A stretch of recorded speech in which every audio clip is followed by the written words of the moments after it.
So I just put a post on the blog about intent, and it's sort of the area that I've been talking about recently, and I want to continue because I think it's so important. I will do some exercise with it. I think intent starts, well, the whole understanding that I'm hoping that you get is this. People don't do things by thinking about them. And things don't happen for you thinking about them. The more you think, you just think. Sometimes it's necessary to think, and we do, but thinking often just leads to more thinking, and you don't have to take my word for that. Think about things you've been thinking about doing for years. Right? Like, say, Deborah just finished school, right? I don't know how long she was thinking about it. I don't know if she ever was thinking about it, but it didn't happen because she thought about it. Right? And you're not going to finish medical school by thinking about it either. Life is not like that. Life is, and this goes back to the original understandings way back when of the Soto school and various schools of Buddhism. Life is cause and effect. You do something and something happens. You don't do anything, nothing happens. Thinking doesn't have a lot of cause and effect. Thinking, the cause of thinking, usually the effect is more thinking, or some emotional state. So we have this magic area, which is the area the practice is in, and it's not in the thinking area. And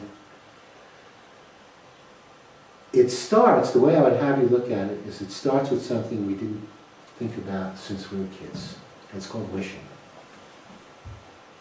You know, when you were a kid, you might say, I wish, I wish, I wish, I wish. And that's much better than thinking. I was just watching, I put a picture of him up on the blog, the basketball game, and I was very impressed. And I'm not a basketball fan, but I was watching Kobe Bryant, and he's, accomplished everything he's wanted to. And so, do you know that, those of you who are interested in basketball, do you know that the manager there who just won the most, Phil Jackson. Phil Jackson won most championships in history, practices in our Zen lineage. And he's done session retreats with Joko Beck, who I know is, sister in the lineage. So he's actually trained in our lineage, and believe me, Phil knows that you don't do things by thinking and thinking and thinking. And when the players talk about how he coaches, it's not that either. So wishing. Now Kobe Bryant sat down at some point, so did Phil Jackson, and they said, I wish, I wish, I wish, I wish. I wish I was the best. I wish I could do this. I wish I could do that. I wish I had the sexiest boyfriend in the school. Now, and I want to show you that difference there. When you're saying, I wish I had the sexiest boyfriend in school, or the best boyfriend, whatever it might be, it's not the same as thinking about having the best boyfriend in school. It's not. When you wish, you start thinking about doing something about it. When you're thinking, you just continue to think about it. Maybe you fantasize about it. Maybe you daydream about it. I think I've told you this story before, but it was such a seminal story in my life that I will tell it to you again in relation to this. I went to an all-boys high school of 6,000 boys in Brooklyn and no girls. And once a year or so we had a dance with them. We didn't know them. And it was in this big gym. And in order to get a girl to dance with you, you had to walk across the basketball court that was in the gym. And you know how wide a basketball court is? And all the girls were there and they saw you coming. And they didn't know you. And you didn't know them. And you could bet they were like kind of looking at each other and giggling and wondering which one you were going to come over. That was a hard thing to do.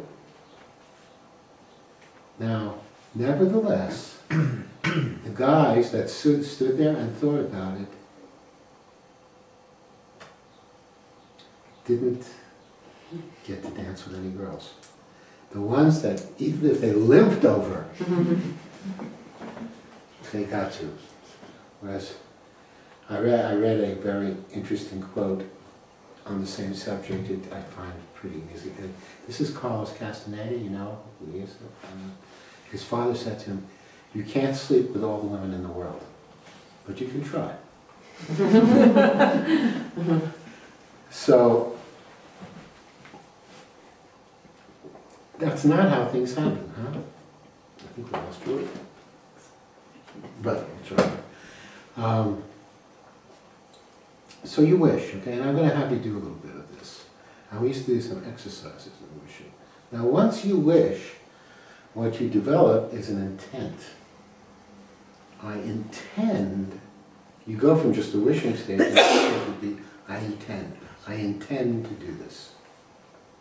I intend to be a great banjo player, or a great tech guy, or whatever, great architect, you know, all of you, great writer, great fighter. We have a very interesting group here. You went from great pilot to great doctor. Also. But you know, I like that very much about this group, because it is a very accomplished group, and you all can do things. So I feel like you know what I'm talking about. So, but there are still things you want, and this is a different way of looking at practice, and very much my own thing in Lost Coin.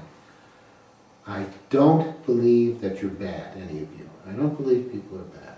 So I don't believe that the things people want are bad. So I think that pursuing what you want can be a great way of practicing. Besides, you're not in monasteries, so you need to pursue, you need to develop excellence in some area and practice in some area. Since it's not a monastery, why not practice with the things that you wish? So then you develop an intent. Now, some of you don't have an intent, and I wish you would. And one of the intents I wish you develop, you can have quite a few, is to practice and to realize yourselves and to develop. That won't hurt with anything you do. It didn't hurt Phil Jackson, it won't hurt you. But then, you're in a different area. You're in the area of focus, will, intention, commitment. Right? A person that can commit to something and not look back will probably accomplish it, unless it's too crazy. And if you can commit and not look back, right? As the Temptations said around 1964, keep on walking, don't look back.